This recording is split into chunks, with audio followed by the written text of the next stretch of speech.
O, pakinggan natin si Chavit, ha? Bukayo dito, eh. O, Wala ba nga, ang dami yung mga ayan.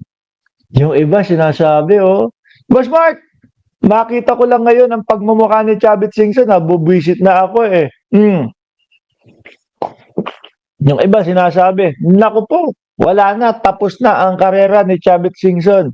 Tapos na ang paghari-harian ni Chavit Singson. Oh, bakit? Sabi ko nga sa inyo, nung bata pa lang ho tayo, tanyag na yung pangalan nito, eh.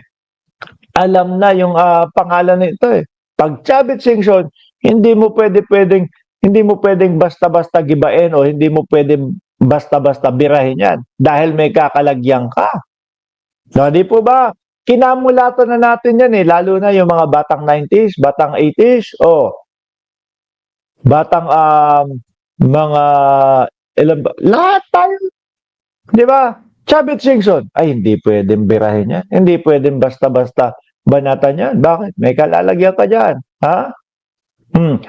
At lingid din sa ating mga kaalaman na meron tayong mga naririnig na mga negosyo ni Chavit Singson na, kumbaga, yung mga puro sugal, mangilan-ngilang mga illegal, di umano, di ba? Pero, sa panunungkulan ni Pangulong Bongbong Marcos, ano po ba? May nagagawa ba? Wala. Kaya po yung matanda, araw-araw na pong nagpapapreskon. Bakit? Eh baka malapit na din po siyang araw-araw matulog sa kulungan. Eh, iniimbestigahan po, eh. Di ba? Yung mga conflict of interest, yun pong mga sa lugar nila. Halos yung mga proyekto, di umano, puro mga kamag-anak niya ang mga nakakakuha. Di ba? Pakinggan ho natin si Chavit, ha? Bitter ho. Wala ba nga, ang dami yung mga kaibigan. Ayan, kayo ni dating Pangulong Erap, ang dami na magitan kaya kayo nagkasundo. Oo. Ngayon ba wala ba na magitan sa inyo ng Pangulong Marcos? Wala ibang ugali. Mukha Ay pa ang ugali. Yung tipo bang, hindi ko kayang pasakayin, eh. Iba ang ugali. Yung wala akong mahita, eh. Ano? Iba ang ugali. Hindi ko kayang paanda rin, eh. Ano? Iba ugali. Hindi ako yung masunod, eh. Siya yung nasusunod, eh. Di ba? Kaya ganyan yung hinaing ni Chavit Singson, mga boss. Akala niya, mapapaandar niya si Pangulong Bongbong Marcos. Hindi. ang ibang isip eh. Kilala ang Pangulong Marcos na ang bait-bait nga daw, kaya dami na nagsasamantala sa kanya. Bakit hindi kayo magkasundo naman? Ibang klase. Wala silang masabi dahil Kasi umaasa ka na poprotektahan ka. Di po ba? Umaasa si Chavit Singson na poprotektahan siya ni Pangulong Bongbong Marcos. Pero hindi po. Hindi ganun ang ating Pangulo. At magpasalamat po tayo sa ganun. Dahil tayong maliliit na tao, alam natin na nandiyan ang pamahalaan, nandiyan ang gobyerno para ibalanse yung sitwasyon ng mayaman at mahirap. Hindi porket sila mayayaman, sila lagi ang panalo. Kasi merong tawag sa taas. Kasi may proteksyon sa taas. Yan po ang kagandahan, mga kababayan. Magiging patas para sa maliliit na Pilipino ang pamahalaan. tumawag ako, hindi sumasagot. Nagpano ko sa appointment secretary. Sa personal secretary. Gusto yata lagi masusunod sila. No? Gusto yata laging sasagutin yung kanyang tawag. Sorry. Busy ang Pangulo.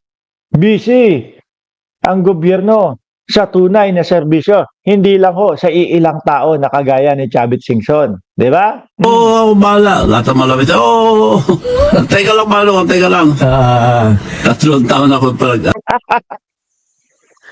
Kung wala naman kasing magandang sasabihin itong si Boss Chavit, bakit sasagutin? Di ba? Kung wala namang idudulot para sa bayan yung sasabihin ni Chavit, di ba? Akala mo masamang tao din si Bongbong gaya mo? Sabi ni Gerald, tanga ka daw, Chavit. Si Gerald may sabi no, baka ako sisihin mo, ha? Tuloy. antay. So, antay Marcos na ako. Dahil ang tagal mong kang pinaghantay-antay, so naging anti-Marcos ka na tuloy. Eh? Oo. Oh, kaya daw siya naging anti-Marcos kasi matagal siyang pinag-aantay. Hindi sinasagot yung kanyang mga tawag. Oh. Siguro tinatawagan, Presidente, ito, iniimbestigahan ako. Iniimbestigahan yung mga kamag-anak ko. Sinisilip yung mga ganito ko. Help naman, tulong naman, padrino naman. Siguro ang Pangulo, alam niya na yun ang itatawag sa kanya. Alam niya na yun yung sasabihin sa kanya ni Chavit.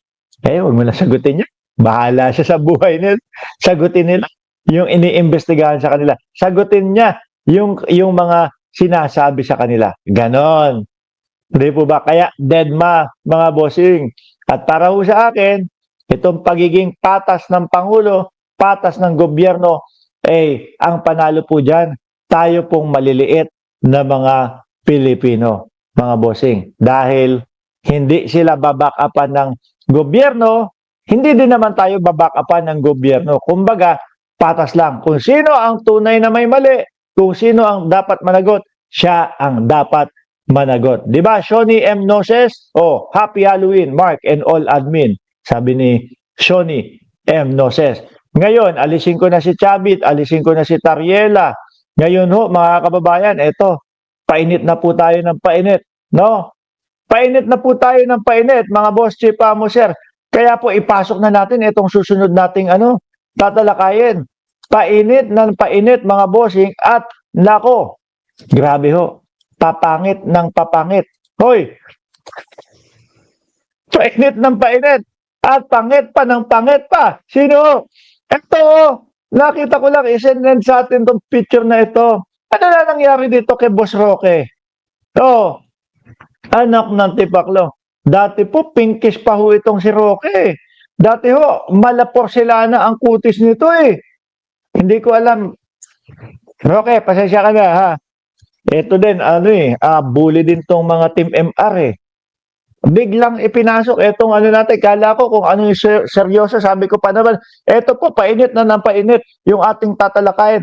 Pagsalpak ng litrato, papangit ng papangit pala si Roque.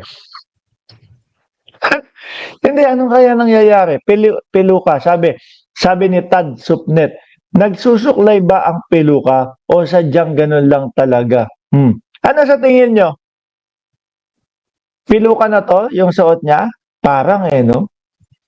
Siguro paubos na ng paubos yung buhok ni Roque.